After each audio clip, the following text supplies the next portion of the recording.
দাদা, জঙ্গলে একটা সুন্দরী নারী। ও কোনো সুন্দরী নারী না ভাই, এটা মায়াপুরীর জঙ্গল। মিথ্যে, আসলে তুমি চাও না আমাকে একটা সুন্দরী নারী দিতে। আমি তো তোমার সৎ ভাই না? হ্যাঁ নারী। পাখিটার বুকে যেন তীর মেরো না। ঠিক আছে, তোর জন্য আমি ওই সুন্দরী নারীকে ধরে আনছি ভাই, তুই এখানেই থাকবি, কোথাও যাবি না, নইলে মায়াপুরী এসে তোকে তুলে নিয়ে যাবে।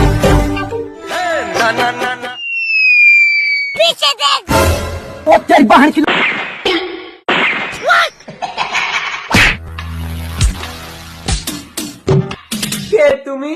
আমি জঙ্গল দস্যু, চল আজ মানুষের মাংস পুড়িয়ে খাবো। ভাই! দাদা! ভাই এই না তোর সুন্দরী। না দাদা, জঙ্গলেও তোমার সাথে না জানি কি করেছে, ওকে আমি নেব না। তুমি যদি অগ্নি পরীক্ষা দিতে পারো তবেই আমি তোমাকে গ্রহণ করব। অগ্নি পরীক্ষা? আমি এই অগ্নিবাণ নিক্ষেপ করব, তুমি যদি আগুনের মধ্যে দাঁড়িয়ে থাকতে পারো তাহলেই প্রমাণ হবে তুমি সতী। হে গুরু ব্রহ্মা, হে গুরু বিষ্ণু। অগ্নি পরীক্ষায় তুমি পাশ করেছো সুন্দরী। কিন্তু আমার ভেতরে তো সব জ্বলে গেছে। মানে? তুমি আমাকে সন্দেহ করেছো, তোমাকে আমি বিয়ে করব না, আমি তোমার দাদাকে বিয়ে করব।